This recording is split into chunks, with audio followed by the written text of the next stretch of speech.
Amma siz toqquşmanın əleyhinəsiniz, maraqların. Mən danışdığım Azərbaycan toqquşur dövlətinin xarici siyasət konsepsiyasına irəli gələn məsələdir. Mahiyyət də odur ki, bəli, Azərbaycan dövləti istəyir ki, Cənubi Qafqaz regionu dövlətlərin, böyük dövlətlərin söhbət gedir, maraqların toqquşması məkanı olmasın. Çünki maraqlar toqquşanda biz bunun əleyhinəyik, bizim siyasətimiz budur və bunu nəzərə alaraq Ulu Öndər Heydər Əliyevdən üzübəri Azərbaycan çox vektorlu xarici siyasət. Bu boş yerə deyilən söz deyil. Çox vektorlu. Niyə çox vektorlu? Çünki maraqlar toqquşur. Çox vektorlu siyasətin mənası odur ki, biz maraqlarımız üst-üstə düşəndə ABŞ-la münasibətlər qururuq. Biz maraqlar üst-üstə düşəndə Rusiya ilə maraqlarını həyata keçiririk. Biz yəni seçimimizdə bir tərəfi seçim. Məsələn, Azərbaycan Respublikası bu günlər NATO-ya girmək hədəfini seçməyib. Bu ona görə baş verir. Azərbaycan Avropa İttifaqına girmək hədəfini seçməyib. Biz marağı nəyə nəzərə alırıq? Məsələn, biz bu dəqiqə NATO-ya girmək məsələsini hədəf seçsək, Azərbaycan NATO-ya daxil olmaq istəyir. Bu istiqamətli siyasətini qurur.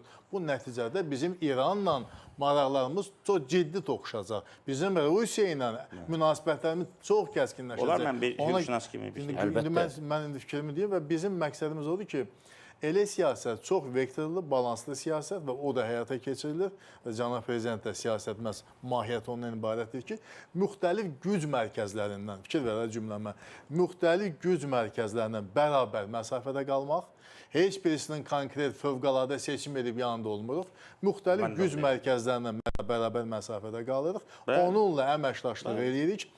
Maraqlarımızı təmin edirik və eyni zamanda biz onun maraqlarını nəzərə alırıq.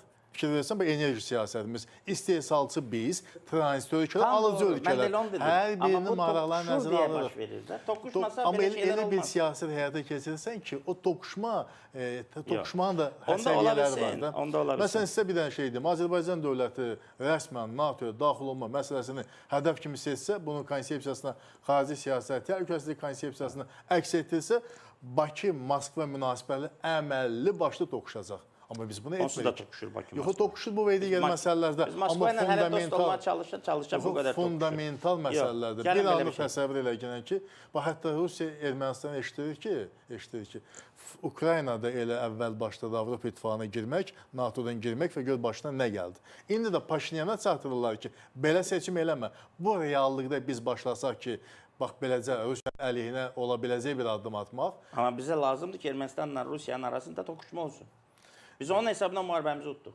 Ərazilərimizi bərpa elədik. Bu kimi məsələlər var. İndi dönənə qədər Ermənistan tam Rusiyanın altındaydı. Biz eləyə bilmirdik. Azərbaycan müharibəni Rusiyanın Ermənistan münasibətində toqquşmaya görə həll eləmədi. Onu Azərbaycan prezidenti etdi, onu bizim şəhidlərimiz etdi, onu bizim xalqımız etdi, ordumuz etdi. 17 ildə ona hazırlıq gedirdi. Çünki 16-cı ildə bu geosiyasi Ermənistan hələ Rusiyanın qucağındaydı. Məsələlər daxil olur. Amma hər halda söz burada. Həlledici məsələ. Çox uzandı bu məsələ. Gəlin onda anlayışa. Gəlin onda mən də hüquqşünas kimi. Çünki siz necə anlayışları gərək onda qarışdırmayaq da. Ola bilsin İmam bəy toqquşma sözündən biraz çəkinir, yaxud da emosional fon olaraq negativ. Hüquqda toqquşma hüquqda arzulanan bir şeydir. Baxın. Satıcı var, alıcı var. Ona görə də beynəlxalq hüquq bu gündə. Yəni ona görə deyil, siyasətçilərə görədir. Hüquqşünaslar yıxmayın. Günahkar oldu İmam müəllim. Adi bir ticarət. Bax, gündə hər birimiz evə nəsə alırıq. Bəli. Bax, satıcının marağı nədir? Satdığı malı mümkün qədər baha satsın.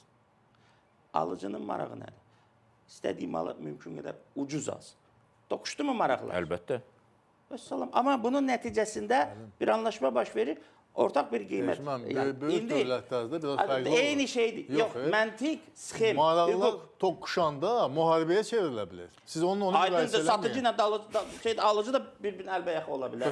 Aydındır. Yox, siz belə dramatik bir şey yazın. Toqquşma sözünü bizim dildə, Azərbaycan dilində, siyasi səhnədə özəlliklə. Gəlin kolliziya ilə əvəz edək. Sən ciddi bir söz edək. deyirsən, təmkinlə, yaxud indi tam anlayışların belə qavranılacağına güvənərək söyləyirsən, çünki bu sənin peşəndir.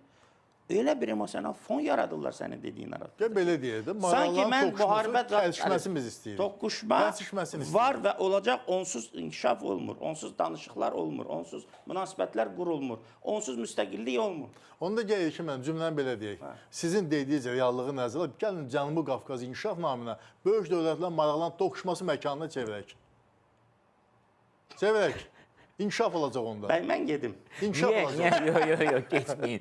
Siyasətçilərlə belədir də.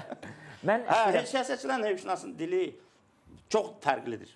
Bunların lüğəti başqa, bizim lüğətimiz başqa. Ona görə Mən məsələni qoydum. Gəlin, böyük dövlətlərin maraqlarının toqquşma məkanına Cənubi Qafqazı çevirək. Mən dünya verəcəyim. Var, onsuz da toqquşuram.